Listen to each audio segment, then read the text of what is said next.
Well, accessing information has never been easier. There's still a gap when it comes to having the right information exactly when and where it's needed. LifeTagger aims to bridge that gap.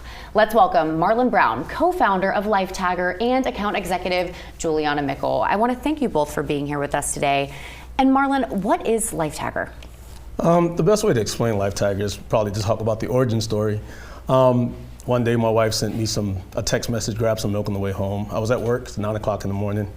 By the time I leave work at 5, I forget this milk. Yeah. And I'm a software engineer by trade, so I said, you know what, let me just write you an app where you can attach that message to the Walmart I'm gonna pass on the way home, because location is a much better context for that message than time is, because all she had is send now, press send, it goes to me right then. Yeah. And so the problem that I was solving is that, she wanted to give somebody she cares about a message she cared about in a way that would drive some sort of interaction or some sort of engagement.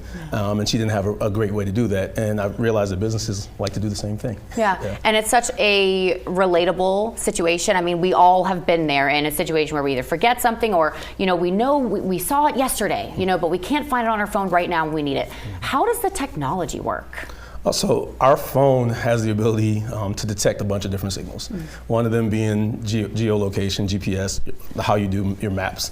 Others, it can detect Bluetooth, it can detect sound, it can detect NFC, which you use for tap to pay. And so all these signals, if you give people the opportunity to attach content to these other signals, they can give somebody a way more relevant message than just right now. Yeah. So obviously from your personal story, the user, just a regular person, would benefit from this, but also I could imagine businesses. This is like a holy grail. Juliana, talk about that aspect of how businesses and users can use LifeTagger in their everyday. Yeah, absolutely. So I think essentially with the pain point Marlon's mentioned, we made that applicable to businesses everywhere because they're wanting to elevate their engagement. We live in such a transactional time when we're all on our Instagrams and our Facebooks and our social platforms and we're getting ads from everywhere. We want to be seen when we're consumers. We want to feel that the content is curated to our individual pain points and needs. So we've elevated that engagement and simplified the connection. So for a lot of businesses, you don't have the bandwidth really to take a moment out of the day and connect with every single person that has interest in your brand. And so we've created a vehicle to do that. And not only to do that, but to stay at the forefront of the consumers' minds. And when we're talking about something of this magnitude, obviously I feel like QR codes have been around for a little while and we're familiar with that, but this is not just location, there's other pieces of this as well, right, Marlon? Yes. So, but location is a big deal, but there's also like time. So, like I said, you can send something and it goes to somebody right now, but what if I need to schedule it? Like a brunch menu doesn't matter to me if brunch isn't going on. So when I scan the QR code, I should be able to scan one code.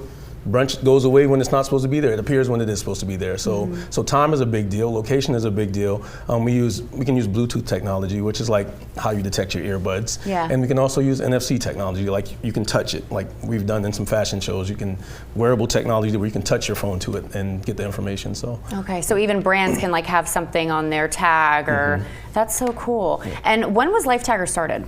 I probably wrote the first piece of code in around 2015, but as a business around 2018. Okay, so it's been growing and growing. And you guys are both Charleston natives, and LifeTagger started in Charleston. Why Charleston?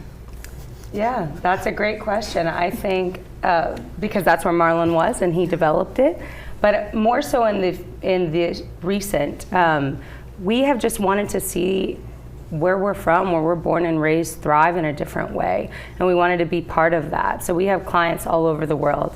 We're software as a service, we're a SaaS company, tech sales.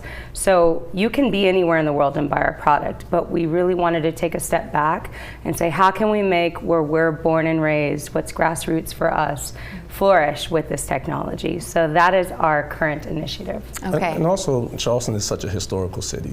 And so we're in talks with some city officials about using our technology on historical landmarks, where you get way more information about that historical landmark, but also information about the neighborhood that it's in. Here's a coffee shop to go drink some coffee at after you leave this landmark. And so So I think that kind of stuff is kind of cool, especially in a place like Charleston. And I have to say, this concept just makes sense with the evolution of technology and how we're growing and changing. This just makes perfect sense. Thank you both so much for being here. LifeTagger.io is where you can go for more information, and I can't wait to follow LifeTagger's journey. It's exciting. Thank you so much. Thank you for having us. We're back in 2 minutes.